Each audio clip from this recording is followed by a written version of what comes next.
Good everyone, and welcome to today's bonus video. And as I said in the BF-109 talisman flight, I was going to do this for tomorrow, but I decided, nah, you're going to get it today. Think of it as a bonus. Now, obviously you saw in the talisman flight, I had a horrendous time with this aircraft for some reason, and I have no idea why. It was just bad luck, bad luck, bad luck, and I have no idea why. But there's one good thing that came out of this. I did get some bonus footage before I even started doing the Talisman Flights recordings. And that was an ace battle when I was grinding the ME264. I was eventually going to use a D5 Stuka to do that. But after careful consideration, after having constant bad luck in the Stuka, I decided the B-1 might be a better choice, and it was. It got it done in this battle. Now, I'm recording this quite late. I shouldn't really be recording at the moment, but yeah, whatever. It doesn't matter. I'll get it done. But yeah. So the BF-109 B-1, obviously, I went over it briefly. It's a great aircraft. That's the thing. It is a bloody good aircraft, but it's just not performing well in my hands when I did the Talisman flight for some reason. But don't worry, this flight more than shows what this aircraft is capable of. Now, obviously, when I was actually doing the Talisman flight, I just kept getting more and more annoyed because it was just bad luck, Allied teams somehow crushing German teams, and I just don't know how. As you can imagine, I got a bit annoyed, and then I remembered, hang on, I've got some bonus footage. Why not just use that? So that's what we're going to do. Anyway, let's jump into the battle.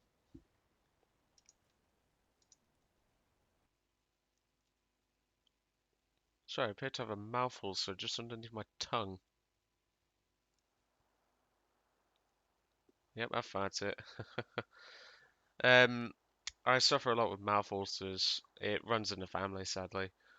Um, and this one is just underneath the tongue, which it's annoying whenever I speak. So if I do slip up a word or something, you now know why.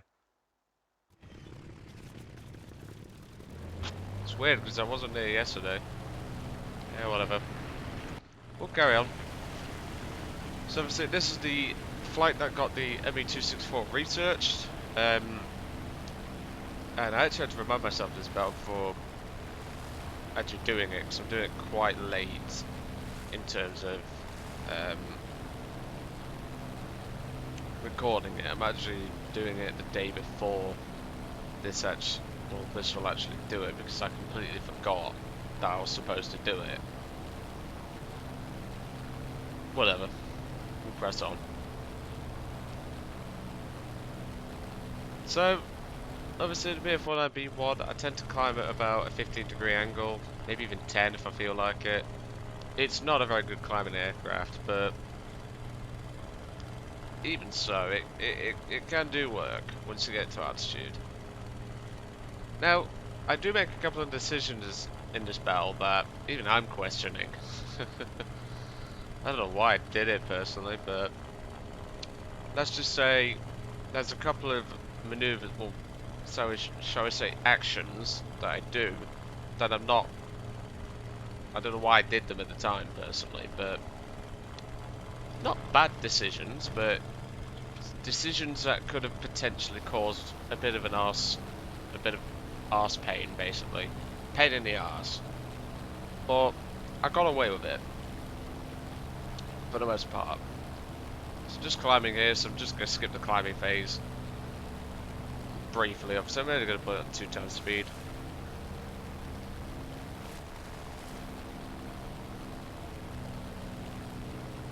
The only problem is when you go digging around for a marvel, so your gag reflex tends to go, so I've got to be careful of that. And because it's right underneath the tongue, it's quite hard to access, so I'll probably put some marvels and stuff on it or something. I'll sort it. That's not a problem. Yeah, at the moment I'm just climbing here. Obviously that BA-65 has just been gangbanged by about 4 enemy fighters. Most of the enemy team is comprised of, well, pea shooters and biplanes. There are a couple of MS-405s. There's also a Hurricane and a H-75 Hawk. Now, preferably, I'd want to deal with the Hurricane, the Hawks, and the MS-405s first. However, one of the MS-405s is going to save me the effort. He's going to crash very shortly. My team is starting to focus down the bombers for some reason. I mean, we've had a 112 go chasing down a V-156B, only to crash into it after he shot it down. Now here's where one of my decisions in this battle, I don't know why I even did it at the time. I honestly don't. If I could go back and redo this battle, I'd gone for the Hawk first. But for some reason I went for the Nimrod first. Because I felt sorry for this poor sod. Maybe because I wanted to get him back to the hangar as soon as possible and make him fly an actual good aircraft. So, dealt with him. As I'm keeping my energy up. I crit the Hawk, he's going to crash in a moment. First kill on the Nimrod and second kill on that Hawk in just a few moments. But you can see I'm using my energy exactly how I should. However, that Hurricane is getting an altitude advantage now. You can see what I mean about decisions, can't you? I don't even know why I did it at the time. I honestly don't. Maybe it's because I wanted a good fight with the Hurricane. I'm not really sure. There goes the Hawk, second kill. It's just normally I would have targeted the Hurricane, then the Hawk, then the MS-405s. But obviously the MS-405s have crashed, so I don't need to worry about those. But I just don't know why. I just don't know why I did that. It's really weird because normally, as I mentioned, like, you'd go for the more dangerous fighters in my consideration first. I mean, B shooters aren't much of a threat to a 109 when you fly it right. Furies, same story. The MS-405s can be a bit of a threat, but even then, if you keep your energy up, you should be fine.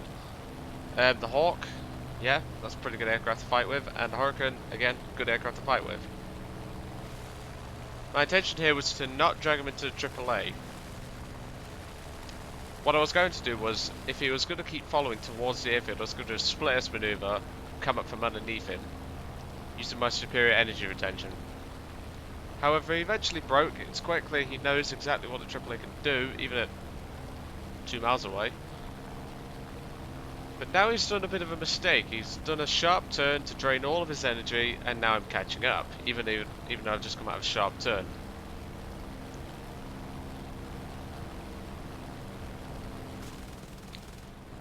And here we go again, he's coming up, and this is where I use the superior energy retention in the vertical of the 109 to get around onto him. Now, it shows him having rockets on, yet in the replay it's quite clear he has bombs on. I have no idea why. At this point I spot the pea shooter, it's a B-35, and I'm thinking, right, I don't care what pea shooter model that is coming our way, we need to do this Hurricane now. I blow the tail off the Hurricane, and that is my third kill. The pea shooter is thinking, oh shit, at this point. I don't blame him. And, well, let's just say he's gonna try to outrun me. Now, I don't mean to be the bearer of bad news, mate. Jelly Belly, which, if you named yourself Jelly Baby, like the sweets I used to have a lot as a kid, I'd be having a sugar rush as I come after you. I used to suffer a lot with sugar rushes when I was younger. But it's a poor pea shooter. I felt sorry for him.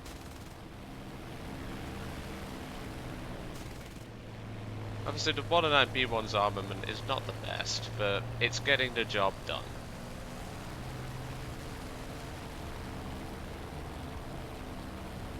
And now we're just maneuvering onto his tail. The pea shooter's trying to shake me off, but there was nothing he could have done there. Fourth kill. Now here's where I get slightly annoyed at a teammate. There is a Doe 17Z7 who is tailing that that Hampton you might have seen earlier on. And I'm just like, what are you doing? So I say, Doe, are you actually going to intercept that Hampton? Because at the moment, I don't know what he's doing. And well, he's been base bombing in it. And well, yeah, he's just crashed onto the runway. I have no idea why he was doing this, but whatever.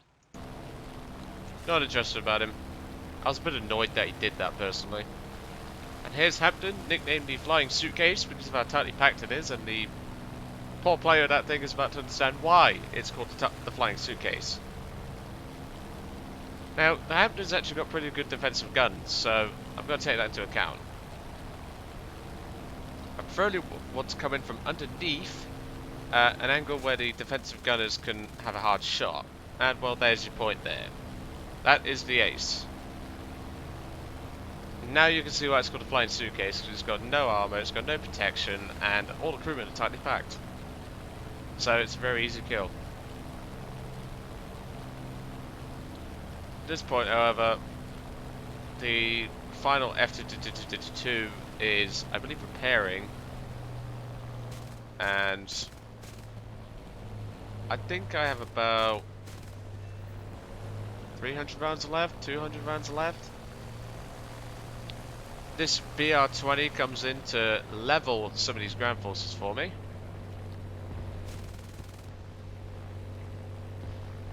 And there you go, there's another one just gone.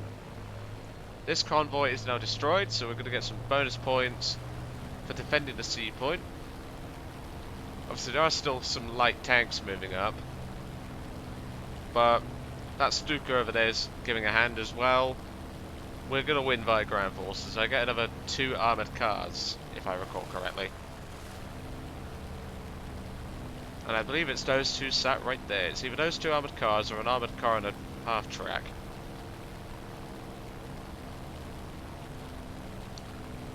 Well, that half track's just blown up. There's one of the half tracks. And there we go. That's the end of the battle. So that's a much better battle than when we had in the Talisman flight, that was just for certain. I hope you appreciate that I actually had this bonus footage.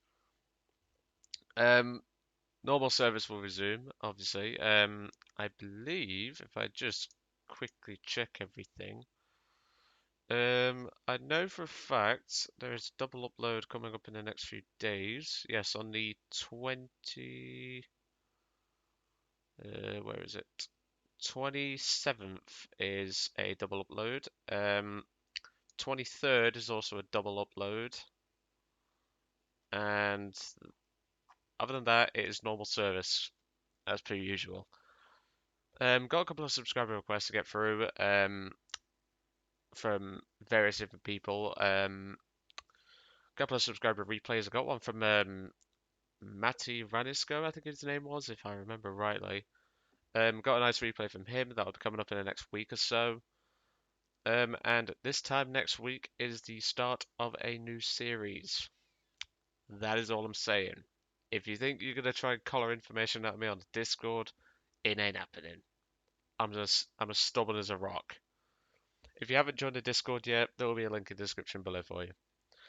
Anyway, I will leave you all guys, well, I'll leave you guys to it, and I will catch you all on the next one. Hope you enjoyed today's double upload of the BF-109 B-1.